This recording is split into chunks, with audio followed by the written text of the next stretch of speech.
interesting to me is that I didn't count the exact number of words, but this is just what was written down recently. We know that these things were originally oral tradition. They were not something that you can find written for the most part. They're things that are passed down by word of mouth in your family or in your community. And there are a lot more than just these. And tonight, we don't have time to go over all of them and explain them in depth. But at the same time, there are some that I have had impressed upon me again and again from different Cherokee speakers, different community leaders that are in various parts of the Cherokee Nation. They may have slightly different ways of pronouncing them, but there are these ideas that seem to come up again and again when we talk about the value of being Cherokee. Or I'm going to spring another word on you. They call it *giduwa*. A-NiGiDuWaGi. Most people are familiar with the Muskogee Creek people. A lot of times they're called the Creek Nation. Creek Indians is what I always heard them called when I was growing up, but once I started hanging out with more of them, they said, no, we're really Muskogee, Muskogee. People just called them Creek Indians. Another famous tribe are the Iroquois. They're up in the northeast, in the woodlands, right on the Canadian border. They're our cousins, our brothers and sisters up there. And I always heard them called the Iroquois, but when I was speaking to them, they said they prefer to be called the Six Nations, or more specifically, the *Ḥoh-Den-Anishinaabe, which is the people of the Longhouse. So it has a value to it, a meaning. When I went out west and visited around, I talked to the Navajo out there, and they said, we're not really the Navajo, we're the Dene. Now, in Cherokee, when people talk about ourselves and our language, when we're just saying they are Cherokees, a lot of times they'll just say A-Ni-Tsi-S-Kwa or A-Ni-Tsi-S-Kwa.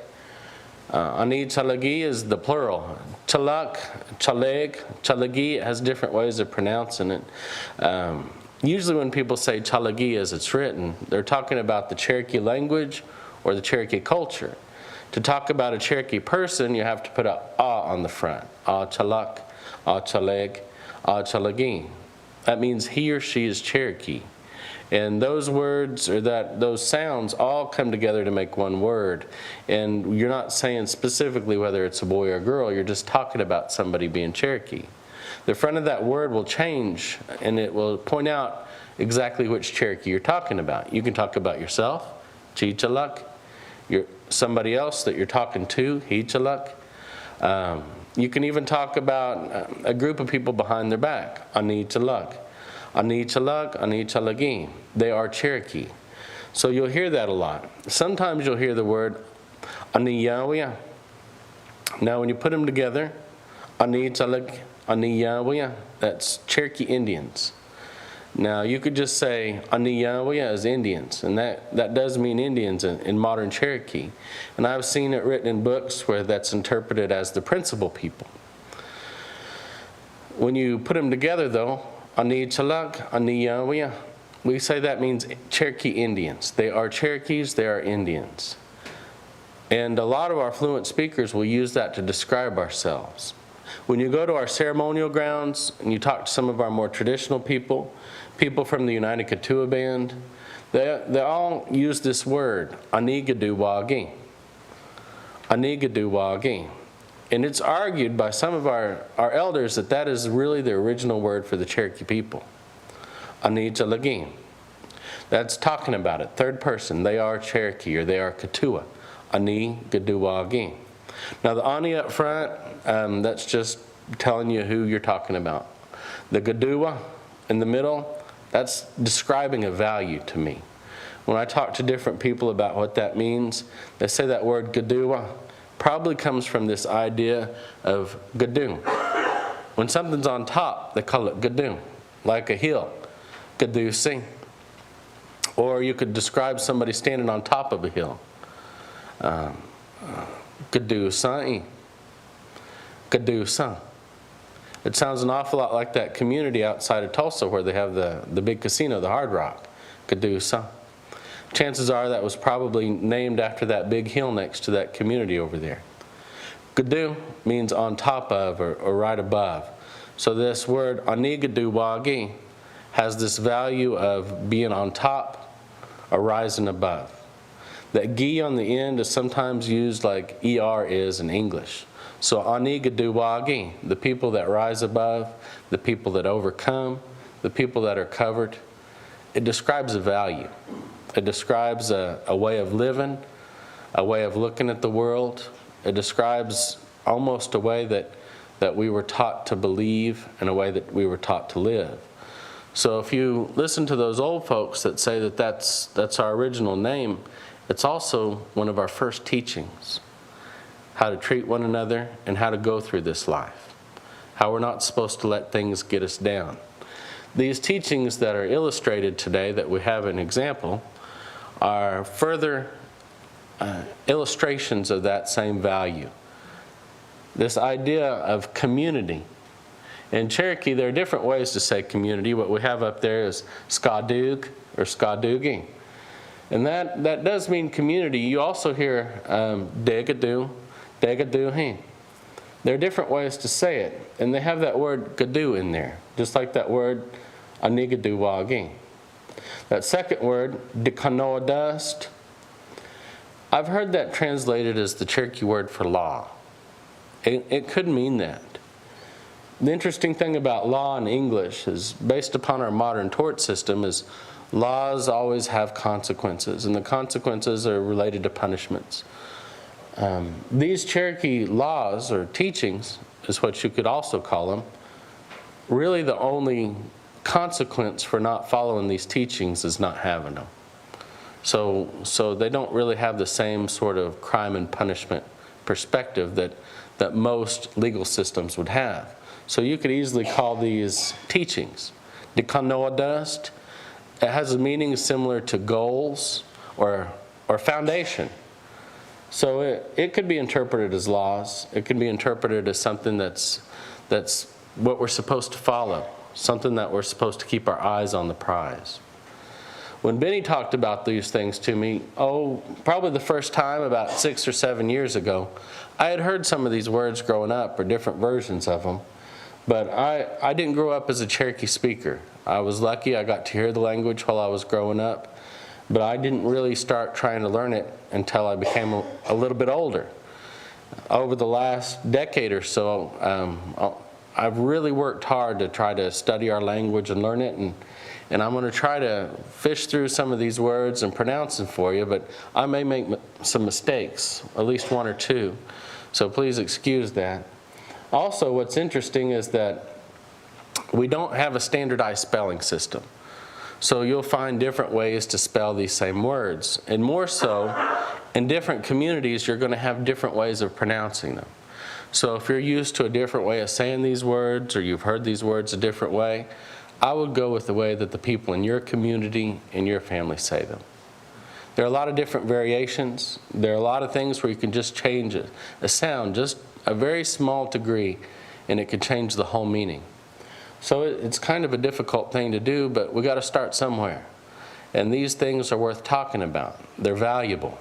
That first one up at the top, I don't know if you have access to it, but I'm going to put my red dot on there. Ga-Du-Gi. Now if you say it wrong, Ga-Du-Gi, it means I just came out of the water. So you have to say Ga-Du-Gi. And it has that word Ga-Du in it, which is on top of. Now most Cherokee speakers, or people that are just learning Cherokee, have heard the word Ga-Du. Ga-Du is one of my favorite things in the world. It's bread. Ga-Du is bread. But if you say that for a long time up front, Ga-Du, you draw it out, it gives you that picture in your head of maybe a loaf of bread or a slice of bread. But when you say it real quickly, Ga-Du, it gives you a different picture. That's that word on top of or above. So this idea, Ga-Du-Gi, it has this value in it, that teaching. That same teaching is our word for Ga-Du-Wa, A-NiGiDuWaGi. And when we have such a short word like that in Cherokee, the English interpretation says people coming together as one and working to help one another. And it's a value, it's a teaching. It's describing a behavior or a feeling, really. These are not folks that are drawing a paycheck to come and help you. These are folks that are coming out of the kindness of their heart. This is the living essence of community. In some communities, they actually had a group of people that was called the Ga-Du-Gi or Ska-Du-Gi. And they would go around and they would help people. If someone was sick or ill, they would go and the women would come and they would help clean up around the house. They would bring food. They would cook, and they would take care of a lot of the things that happen indoors. And the men were expected to go and do things like repair fences and do yard work and help out around the outside of the house. And if that person was ill, they would receive a blessing that way. Somebody would be there to help take care of them and to give them company. And sometimes that was enough to pull them through and lift them up. Even when there was a death in the family, sometimes a Ga-Du-Gi was called.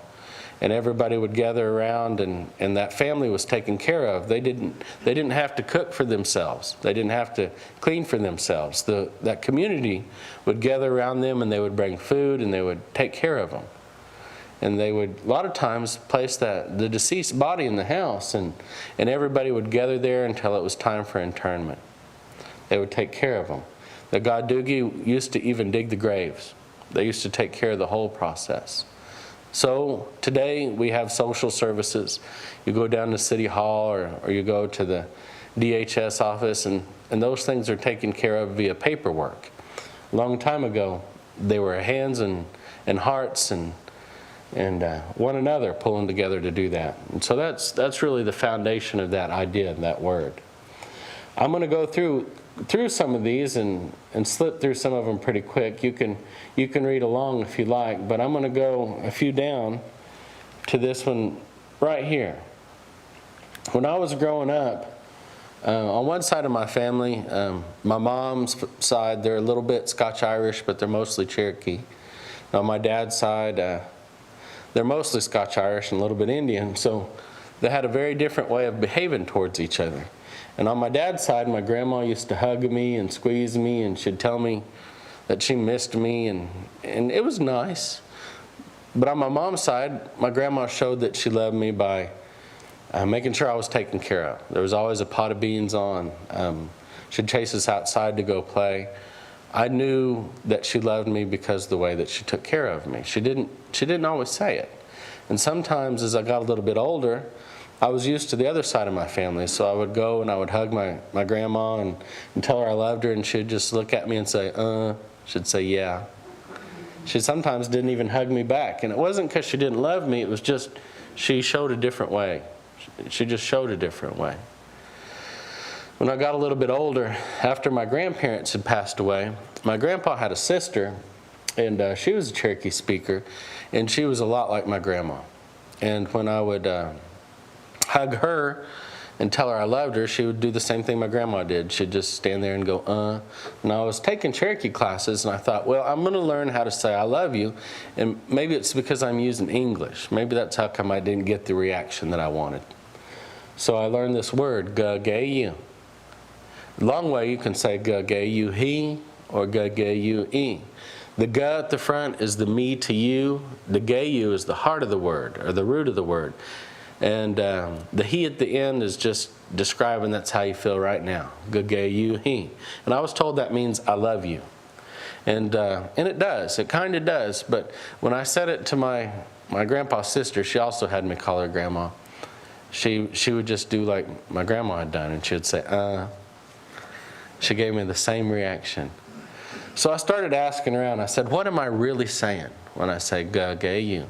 Does that really mean I love you? And most people said, yeah, it does. And somebody finally said, Ryan, it means I'm being stingy with you. I was like, oh, really? In a good way, though, right? And I said, oh, yeah, in a good way. You don't want to wear that person out. You're showing an affection for that person when you say that. But I had noticed that a lot of our fluent speakers, they don't use that word. It's not because they don't feel it. It's because they show it in their everyday life. When I was talking to Mr. Benny Smith, I was telling him that story, maybe not in so much detail. But he said this word, ḍēձā-dā-gē-yu-sēs-dī. He said it really means be stingy with each other. like a mother with a child. None of us are promised the next day. We all hope to wake up the next morning, but when it comes right down to it, we don't have forever. We're not infinite. We're not going to be around in this physical body from now on. At some point, we're going to move on. And if you take care of yourself and you take care of your loved ones, they last a lot longer. This idea is that if you really care about somebody, you're going to be conservative with them. You're going to not want to wear them out or use them up. Like a mom with her child, a brand new baby, she's not going to pass that baby off just to anybody. She's going to be careful and stingy about who she hands that baby off to. I was talking to Benny and he said, when he was growing up around the fire, they used to talk about these things, and they said in English, love each other, but they would use these 4 words, these 4 teachings. And he said that if you follow these 4 teachings and you live them like action words, you'll be demonstrating love. You don't have to say, I love you. You'll be showing it through your actions, through your behaviors. When I got to studying Cherokee a little bit, I learned to say, I like it. A-NiGiDuWaGi. About anything you can like. You can like a pencil. You can like pizza. You can like your dog. You can like a TV show. You just put A-NiGiDuWaGi after whatever it is that you say you like. So I'd say pizza A-NiGiDuWaGi. I could say, that's my favorite chair. This chair here, A-NiGiDuWaGi. And it means I like it. I really like it. A-NiGiDuWaGi. And when you spell it out or say it out the long way, it said A-NiGiDuWaGi. But people, when they pronounce it, they shorten it and they say A-NiGiDuWaGi instead of A-NiGiDuWaGi. But you don't use that for people. For people, you say ģiDuWaGi. You go ahead and say it the long way and you change the front from A-Gi to G. ģiDuWaGi. So when you're talking about a person that you really care about, your wife, your husband, your children, your grandparents, you put their name and you say ģiDuWaGi. And it means I really like them. And that can also be interpreted as the word for love. So I could say ģ-ģe-you to say I love you. I could also say ģ-lu-gwo-di. And that ģ means me to you. It's almost like the word for sacred. ģ-lu-gwo-d, it almost sounds the same. To be held in such high regard that it becomes sacred. ģ-lu-gwo-d. Sometimes they'll say ģ-lu-gwo-di. It's one of those words that you find in the Bible. This next word on down the list, right after ḍēģdā-gē-yu-sē-sti, is just like that word. ḍēģdā-lu-gwo-dē-sti. It has that lu-gwo-d in there. The same as that word for I like, or when you're talking about a person, you really have a high regard for that person. ḍēģdā-lu-gwo-dē-sti. And I've heard it shortened, ḍēģdā-lu-dē-sti. Both of them, they have a very similar value, very similar meaning. This idea that you hold somebody in such high regard that you're not going to turn away from them. When I was real small, they used to divide churches up. And men would sit on one side and women would sit on the other. And they would sit, and everybody liked to sit with their grandma. And my grandma had gum. And so I used to sit with her and pester her for gum, and she'd say, you're about old enough, you need to go sit on the other side. You need to go sit back there where you're supposed to. And I said, I don't want to. And she said, why not? I said, I don't like them. And she said, you have to love them. And so that's what she was telling me. I mean, in her own way, that's what she was trying to teach me. ḍēģdā-lu-gwo-dē-sti. Doesn't matter how rotten they may seem, if you really get to know somebody, you're going to find something valuable about that person. Let me zoom in on that. So, the bigger. No, that's okay. I'll go right here. Okay. All right. Made it a little bit bigger for us. But no, Kevin. Okay. This next one right underneath there, there are 4 in a row. This ḍēģdā-gē-yu-sē-sti. Then the ḍēģdā-lu-gwo-dē-sti. And then this one a little bit further down here. Where's it at? Did I just lose it? I did. There it is. Here's the ḍēģdā-gē-yu-sē-sti. 떼자달라그워데스팅. This one, 떼자달리야세스팅. I like that one a lot. Now, I think I'm saying it right. If I say 떼자달리야세스팅 with kind of a bounce in the middle, 떼자달리야세스팅, that means struggle to hold on to each other. But if you say it kind of monotone, 떼자달리야세스팅, 떼자달리야세스팅, maybe that's how. And to me, that sounds like somebody's telling you guys to go out yonder and wrestle or fight around. This word 떼자달리야세스팅, it brings to mind people holding on to each other in a strong embrace, that you don't want to let go of each other. You struggle to hold on to each other. They say that if you really care about somebody, you're not going to let something come between you and that person. Now, this has to be mutual. Now, if it's just you that feels this way about somebody, it's kind of like stalking. I don't think that's legal. But if it's in a good relationship, if you both have that mutual feeling, you don't want to let anything come between you. No hard feelings, no other person. This is how you treat each other. This next word, a little bit, it's actually two words, right here at the bottom of the page. This first word, ūskedi. The second one, 떼자달리야세스팅. Now, to describe this word, ūsked, it's related to the word gāged. Now, gāged, I know some people with that as their name, and it means heavy. So if I were trying to lift this desk, I could describe it to you. I could say, this is gāged, this is heavy. It's a physical description. We have some adjectives in Cherokee that describe a physical idea, like gāged, and then we have other words that describe a quality, ūsked. It means heavy also, but it's heavy in value or heavy in importance. ūskedi. And the longer you say that the heavier it seems to be to you. So you can add kind of oomph to it. So that's that idea, and it's another word for sacred. You can look at things in life, you can go outside and find almost any plant, any animal, and describe it as medicine, and find a sacred use for it. So everything seems to have this value of importance, but some things seem to be a little bit more important than others. Maybe all birds are sacred, but eagle feathers are arguably more sacred than pigeon feathers. So here's this idea, ūskedi, it's heavy. The second word, 떼자달리야세스팅, it has this word yela in the middle. All these words before start out the same. That 떼자다 prefix, that means y'all to each other. That 세스티 at the end, that means from now on, from here on out. It's the middle part of these words, from 떼자달리야세스팅, 떼자달라그워데스팅, 떼자달리야세스팅. It's the middle part of those words that have the meaning change. And this 떼자달리야세스팅, that yela in the middle sounds an awful like the word for body. agi-yela, that's my body. Ja-yela, that's your body. Even the word Cherokee Nation, if you look on the seal or you look on the flag, it says Chalagihi ayehli. Chalagihi is that Cherokee place.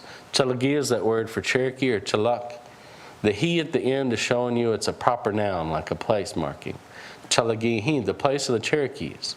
That second word, ayehli, sometimes spelled ayehli, sometimes ayehli. It's all just about the same word. It can mean right smack dab in the center of something. It could mean something that's right in half, cut in half, or right in the middle. It could also mean nation.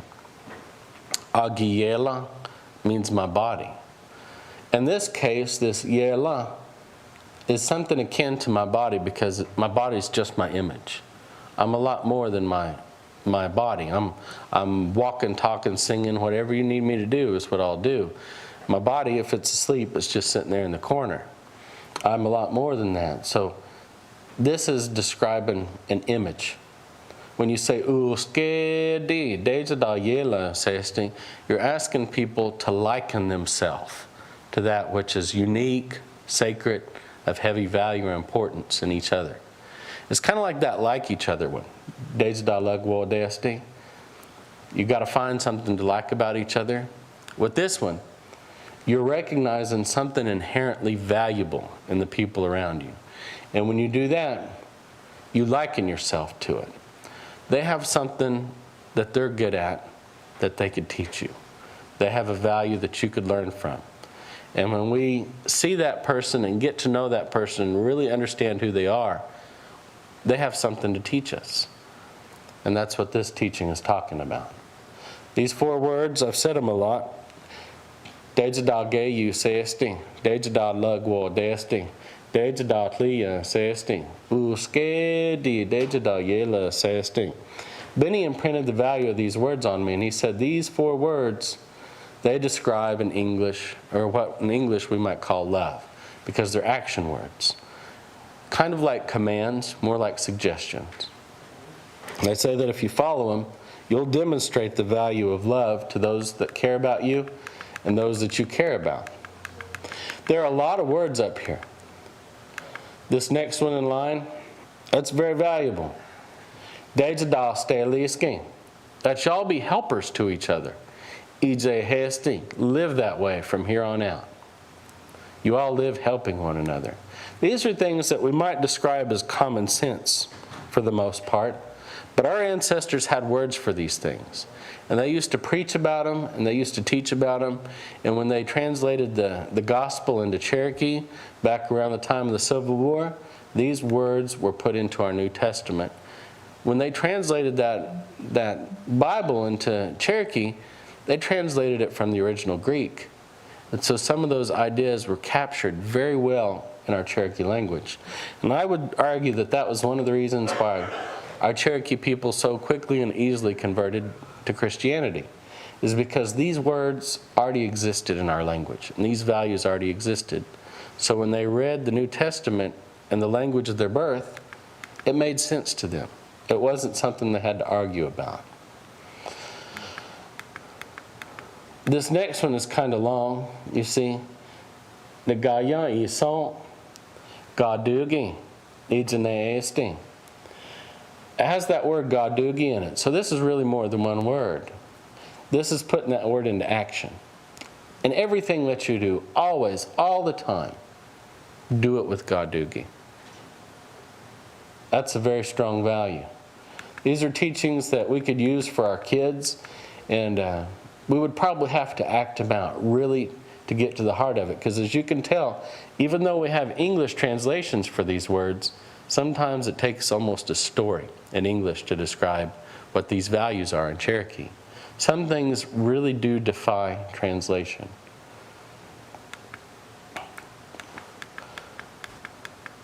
There are some of these teachings that are not even on this list. But this one, this live helping each other, live helping one another, that one that came right after, treat each other's existence as being sacred. Right here. Live helping each other. These two seem to go together. There's one that's not on the list that one of our online teachers speaks about all the time. His name's Ed Fields. And he has different words that he uses, but he also talks about these. One of the things he likes to say is ''ūnē'lanahi ḍēģelāskēsti."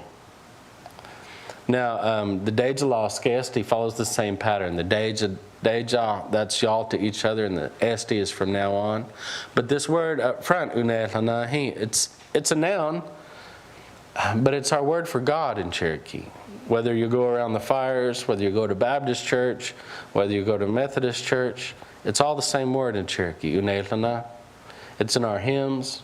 It's in all of our old stories. ''ūnē'lana," and sometimes when people talk about it in English, they'll say God or they'll say Creator. But probably what it really means is the one that gives all. The one that divides it up and gives it all out. The provider of all things. ''ūnē'lanahi." It's not written up here, but when you say ''ūnē'lanahi ḍēģelāskēsti," it means keep your feet planted in God. Another way that I was taught to say it is ''ūnē'lanahi ḍēģelāsikdēsti." That's almost like following God's footsteps. So not everybody believes in God. Not everybody has that religious perspective. But our people have always been a spiritual people. And even if they didn't understand God as the way that a lot of people do on a contemporary level, they would still say that we have to look for those blessings in each other. Sometimes they say, ᴏጵၝᵉ. That can mean all of our provider. And there's an idea in that that means that we have to be that for each other. We have to reach forward and take on that role because it's our job to help out one another and also to look for that in each other. So when you say, ᴄᴗᴛᴇ, it means that we just don't sit there and wait for things to happen. We have to be the ones that are proactive to go out and take care of one another. We have to be the ones that go out and help each other. We don't wait for it to happen to us. We have to be that for each other and look for that in each other. When I look for the face of God in the people that I know, I'm looking for the very best parts of them. I'm looking for their best foot forward, for that ideal person. When I see their actions as like what some people would say, well, that person's like an angel. That person does God's work here on earth. When I look at that person and I see their behavior and I can describe that, I'm going to respond in kind to them and I'm going to show them my best face. When I see their best face and I show them my best face, it just goes back and forth like a feedback loop. So it's just another way of glorifying God from some perspectives. So this idea of treating each other as sacred, this idea of helping each other, all these things, they really do tie together. 떼쓰다 도히유 When I believe in something, I say, ᴤ ᴤ히유. When something's true, they'll say, 도히유. You hear that a lot. They'll say, 도히유 오스타. They'll say, boy, that's really good. You can interpret that 도히유 as certainly or verily, but it has this value of conviction. 떼쓰다 도히유. It means believe in each other. Don't let each other down. Look forward to helping each other. Today's world, we have a lot of doubts. This old teaching tells us that when it comes to being Cherokee, we need to be able to count on each other. 떼쓰다 That's hard to say. We don't really have the same word responsibility in Cherokee as we do in English, but this is the closest interpretation we could come up with. It has this idea of being proactive, stepping forward, making decisions that help each other. In that regard, it is very similar to responsibility. This also could be interpreted as being responsible. 떼쓰다 That has to do with, and you could probably add that other word, 떼쓰다 When we are watching out for each other and being responsible, sometimes you have to be patient. And this is the same as the idea of the word for patience. Be patient with each other. If you wait just a minute, and allow yourself to be in that person's shoes and have a little bit of compassion, a little bit of mindfulness, it can go a long ways to getting done what you want to get done. I don't know if you've been around little kids, but I learned that if you push them, they push back. If you get impatient, they're just as often going to act out as they are going to do what you want them to do. But if you show a little bit of patience and a little bit of compassion, get down on their level, they'll do what you want them to do, and they will do it because they want to make you happy. That's how people are. We're important to each other. People care about each other's opinions. Inherently, we want to make the people we loved feel happy. And if we take the time and have a little bit of compassion, some patience, people want to help each other. Here's a couple more, but we'll go on down a little bit. I don't want to. I want to leave a little bit of room for some questions at the end too. This next one is really important that I'm going to talk about. Right down here. дэජդալի իջե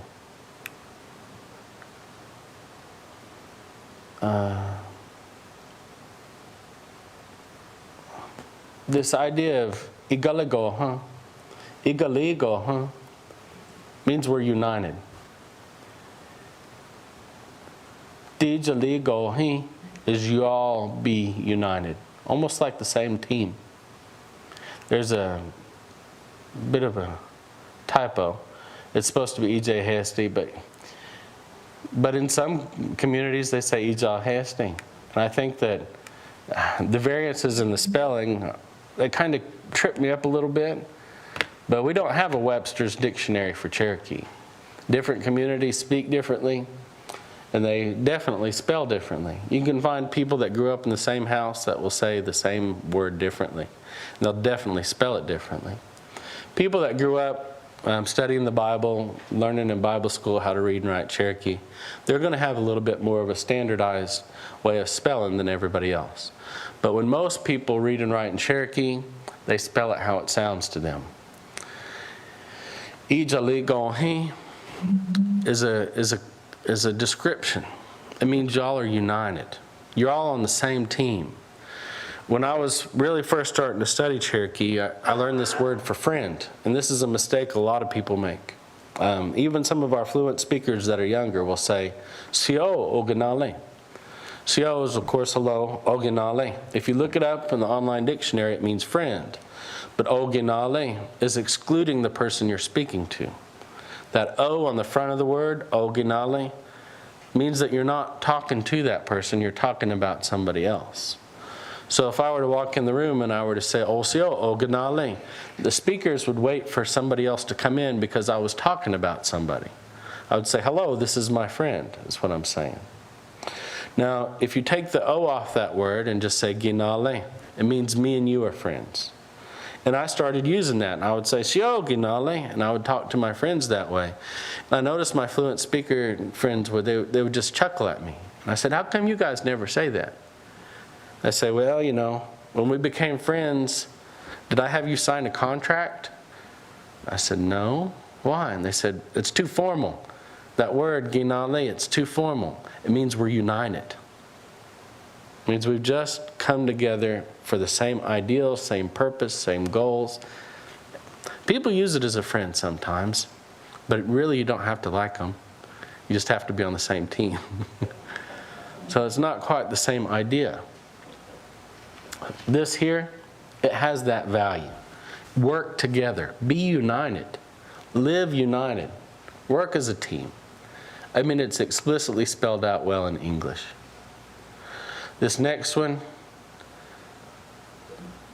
is hard. Let me see if I can get it right.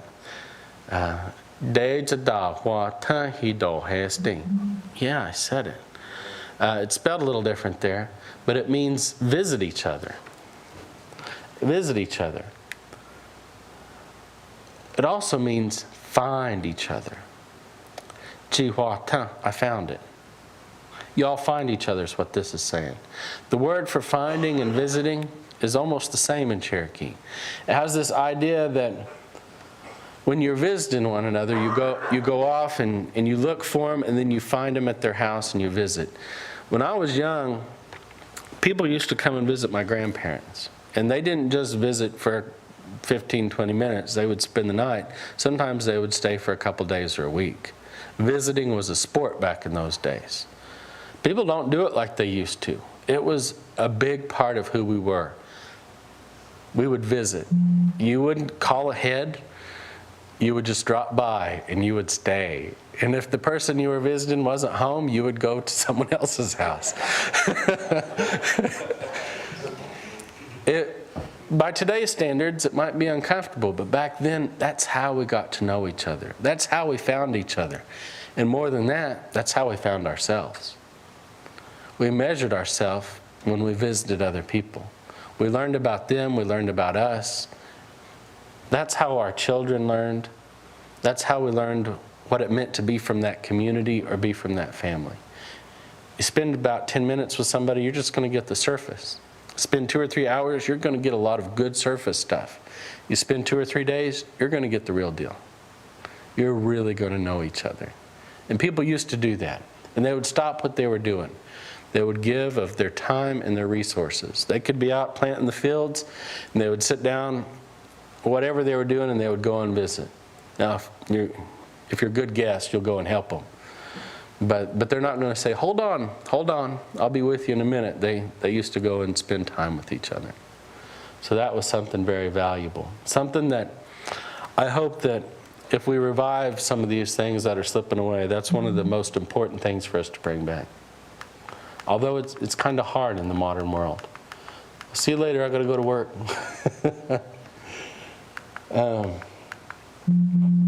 This encourage and instruct one another in a gentle, thoughtful way. нү-당-თ-유, 떼-즈-당-느-위-띠-스-κα-스-띵. It's dropped off at the end, so I wanted to point that out there. It should say ske-st-ing. It means be nice to each other. Be nice to each other when you correct each other. I've noticed this. You'll always find older Cherokees that will get on to you, but for the most part, they won't. You could walk up to them and say, the sky is purple and there are cats growing out of the carpet. And they would just turn their head and shrug. They'd think, well, this person's crazy. There's not much I can say to them. They're going to let you believe what you want because they don't have a dog in that fight. They don't want to get in the middle of your business. There's a lot of autonomy. There's a lot of room for an individual to make mistakes, unless they're your cousin or a close relative. Because if they're your aunt or somebody like that, they're going to correct you. Close family, they have a tendency to correct you. But if you're not close family, they'll just let you go with it. If you're not causing a problem for them, they'll just let you go with it. There's this idea that each person has the right to make their mistakes. There was a researcher that came and studied Cherokees back in the 60s. He lived up around northern Cherokee. ʌෘ was his name. He's still alive, but he came and wrote several good papers about Cherokees, ethnography papers. And I believe he was staying with the Doublehead family, Tyner Doublehead's family out that way. And if I heard the story correctly, he said, Cherokee will let you run them into a ditch. They won't say anything. And so I started asking around, and some people actually got to visit with him and knew the story. And he was taking this older Cherokee woman to church. He wasn't very close to her. She was a friend of the family he was staying with. I guess either church or community meeting, but he was driving her in his car. And he noticed Cherokees didn't like to interrupt each other or argue with each other or correct each other. Not in general, especially with people they aren't close to. And he was riding in the car with her and he saw this ditch not too far off. It didn't look like a bad ditch. He thought, I'll see what she does. So he takes the car and starts driving into the ditch. And they're rolling around, bouncing all over the place, and she didn't look at him. She didn't say anything. She just held on. And she just pretended like he was driving on the road. At some point, he got back up on the road and they got to where they were going. And I guess it was time to get out of the car, and he leaned over and said, "How'd you like my driving?" She said, "It was fine." He goes, "What'd you think of that when I got in that ditch?" And she said, "It's your car." Now, I suppose if her life was in danger, or she felt like her life was in danger, she would have let him have it, or she might have jumped out of the car. But as it was, she didn't see it as her business to tell him where he should be driving. Now, that's not how people are today. If you want to test them, out on the highways, just drive over the shoulder where it's got that, yeah, you'll see what they have to say then. They won't ignore that no more. There's this other one. nõ-ཝ-팅, ā-dā-ḍ-ō-li-스-ṭō-팅, 떼-즈-dā-ḍ-ṭā-ḍī-스-ka-스-tīng. That's almost like be remembering each other. This is with prayer, nõ-ཝ-팅.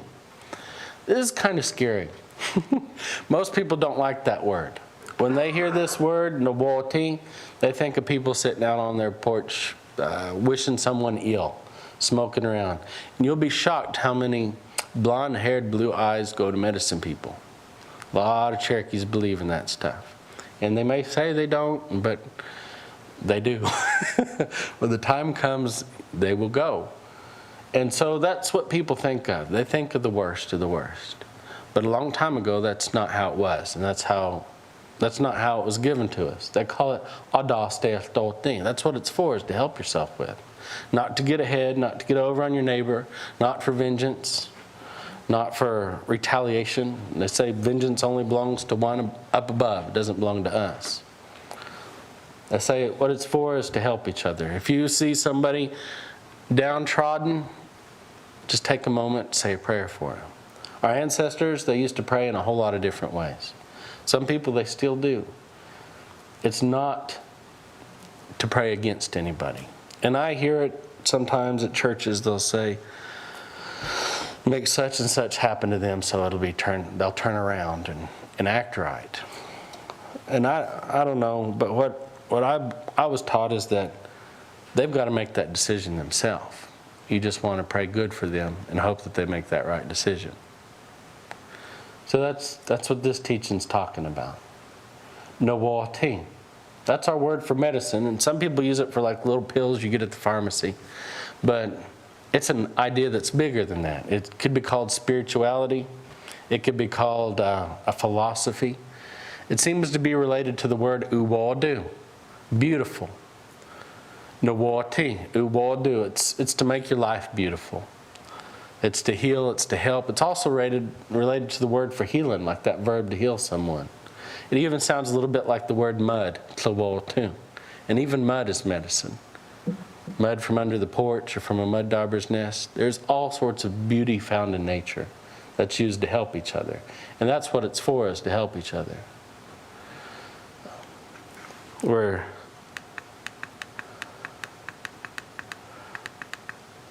down second from the bottom. A-Ni-YvWiYa. ʀΔ᭴ Oh wait, that's kind of a misspelling too. ʀΔ᭴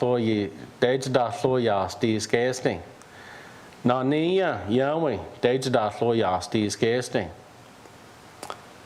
That means that all these people, whether they look different, sound different, or act different, all of them, all over the world, we're really the same. We have one color of blood. We're relatives. We are cousins. People act different, people do different. This teaching says that we can't treat each other as different. It's difficult because if you're living by these values and these teachings and other people aren't, they could get a leg up on you. They could take advantage of you. And they have. Our people have been taken advantage of for generations because they're accommodating and they're giving. Our teachings, that's what they tell us to be. This is difficult.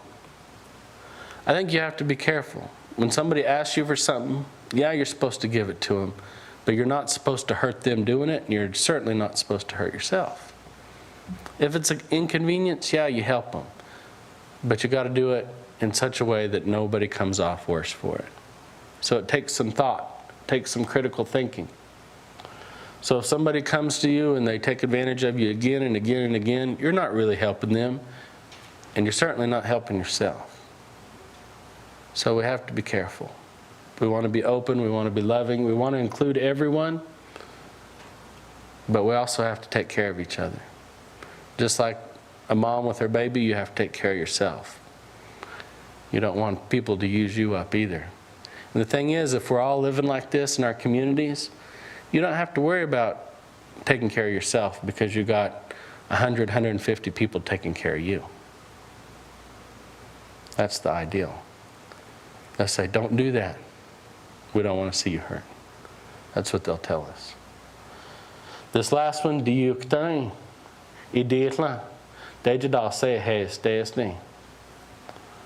This word Δ᭾temh is a powerful word. In English, they'll call it the white path. Sometimes they call it the way and the truth. Δ᭾temh, it can mean righteousness. It means lots of good things. This is how we deal with things, the right way. It comes from the word straight, jíyukta. Our old boats went straight in the river, one way or the other, up and down the river. Jíyu is what they called them. Jíyukta means straight. Díyukta is the way or the truth, the right way. And the thing is, it's plural on the front. So there's more than one right way. What's right for me in one situation may not be right for me in a different situation. What's right for Kevin or Donnie may not be right for me. Each one of us has to determine that for ourselves. That's why we have to do it without confining and pushing. We do have to measure ourselves based upon the ones that we're around, their needs and their expectations. But ultimately, what's true and what's right is between that person and ᴄᴛ, the Creator. So this idea of díyukta, it's partly that relationship with your community and your family, and it's partly that relationship between yourself and the Master of all life. So that's some of our teachings, and all the mistakes are made by me. Borrowed a lot of these ideas from Benny Smith. I also talked a lot about them with a gentleman named �possi, and he would say things a little differently. Like instead of ʿɁтэɁ that struggle to hold on to each other, he said the way he was taught was ʿٓтэန့ᴏ, which is like go get them. Go get them and hold on to them. I like that too. There are some teachings in here that we didn't have, like ʿ̿̿täန့ᴏ, which is long. It means prune yourselves up. Periodically, renew yourself. Look for the old things in your life that you don't need anymore. Get rid of them, so that way you'll have new growth. Constantly renew yourself. And that's as a community, as an individual. Some people like to take these teachings and they'll point out, so-and-so's not doing this one, so-and-so's not doing that one. But the thing is, this isn't about us getting on to each other. This is for you to measure yourself by. If you want to be in a community, you can't wait on people to correct you. You have to be self-correcting. If you want to have a relationship in a community that's fulfilling, it's just like family. Because I always heard, you can't choose your family. You just have to live with them. You don't choose necessarily your community either. But technically, you live with them. So if you use these teachings, if you value these traditional teachings, use them on yourself. Don't hold other people accountable to these teachings. These are for yourself, to sharpen yourself with, to make yourself a better person. Because if we just use them as weapons against each other, that's not building community at all. All right, are there any questions? I know it's a lot of information I can scroll around to. Could you pronounce that all humankind one more time, please? Yes. A-Ni-YvWiYa. Yahweh, yeah. That looks like a B with an O. ʿ̿̿täɁté̿ is how I would say it. ʿ̿̿täˋté̿. That means be the same as each other. All people be the same. Include. Yeah. It's a very inclusive idea. Yes, sir. Where did you get the majority of your teaching? Probably the one I've learned most from is a gentleman named Durbin Feeling. And he wrote the book on it. He wrote a book back in the 70s, Cherokee Dictionary. And he started teaching speakers how to read and write way back then. And he still does that, but now he's concerned on teaching people that can't speak it how to speak it, because in his lifetime he saw the change and how we have older folks that speak Cherokee, but younger folks just don't. We're losing it. And he's taught me a lot. One of my first teachers was a guy named Bobby Blossom Jagesa from up around Locust Grove.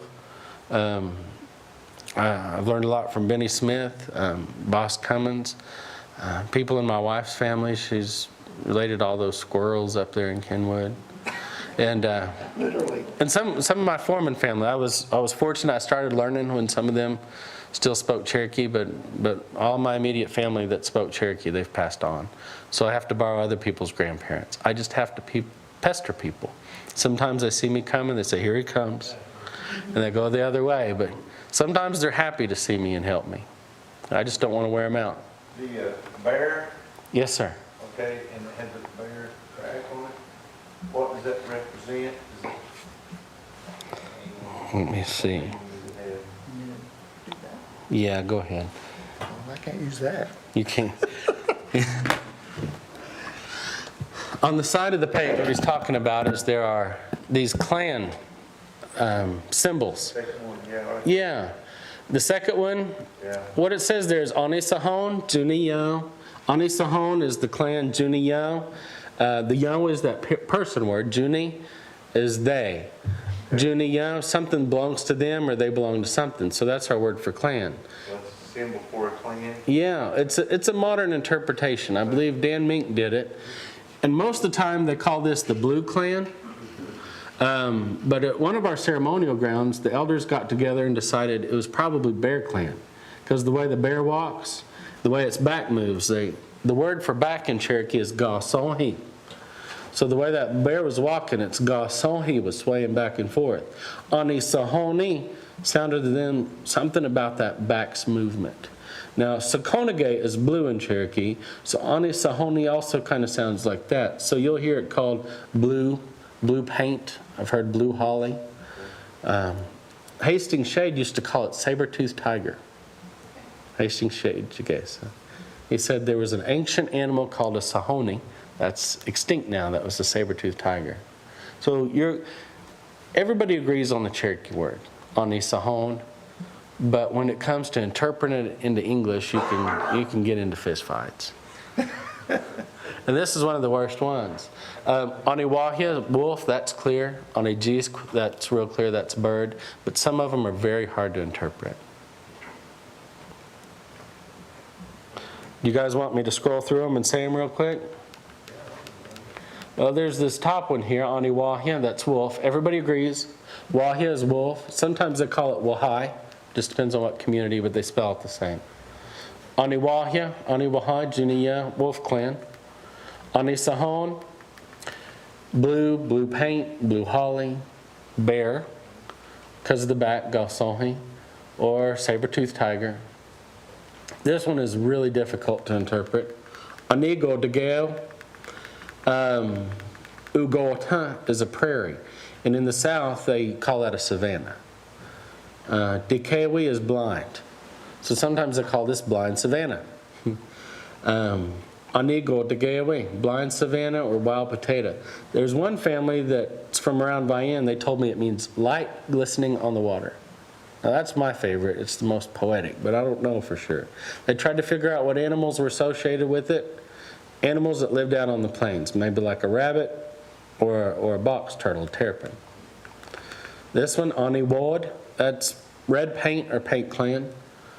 ʔniWvWiYa, almost everybody agrees that's paint. But that one family, they were trying to figure out what animal was associated with this, because what animal is paint? They said maybe like a hawk, ʌťwad. It sounds like the word for hawk, ʔniWvWiYa, ʌťwad. And that word for hawk has to do with how it's groomed or combed. So you see those stripes in its feathers, like it's well combed. So they think maybe it's related to Hawk Clan. It makes sense to me. ʔniGiLo, now some communities say it means ʔniKiLo, strangers. That's what Hastings Shade Jigesa used to say. It was stranger clan. So if you didn't have a clan, some people said this was the clan you were put in. Other people, some people from this clan don't like to be called stranger clan. They say, no, it's not, we're not strangers. ʔniGiLo, they like to say it with a gi sound instead of a ki. ʔniGiLo, and to them it means long hair or twister clan. That one family that was trying to figure out animals for each one, they said it sounded like ʔniKiLo, like they're perched up in a tree, like a mountain lion perches in a tree and watches for prey. So sometimes they'll call it lion clan. The ʔniAh, or ʔnikahwi, now that's deer clan, that's pretty clear. There is one family in North Carolina I spoke with, and they believe it's ʔnikuwa, which is mulberry clan. So you can find a difference of opinion if you really look for it. But most people agree it's deer clan. A-NiGiDuWaGi, that's also pretty easy, bird. A-NiGiDuWaGi is bird clan. Now, you talk to different people in this clan and they'll say different birds. They'll say, well, my family says we're eagles. Other people say, my family says that we're hawks. So you'll find differences of opinion on what bird they belong to. So there might have been different sub-clans within the bird clan that were specific to birds.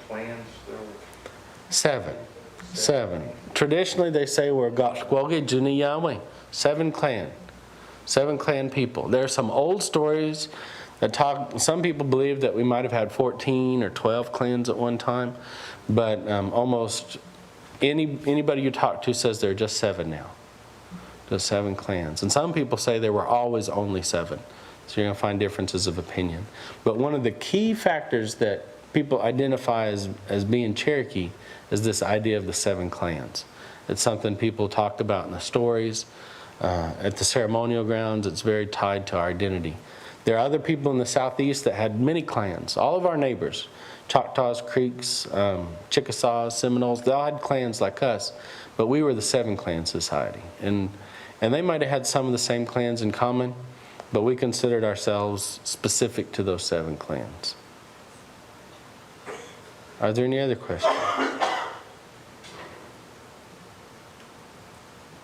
Well, Donnie, it was the henna, cheese good na, it's a yellow, it's a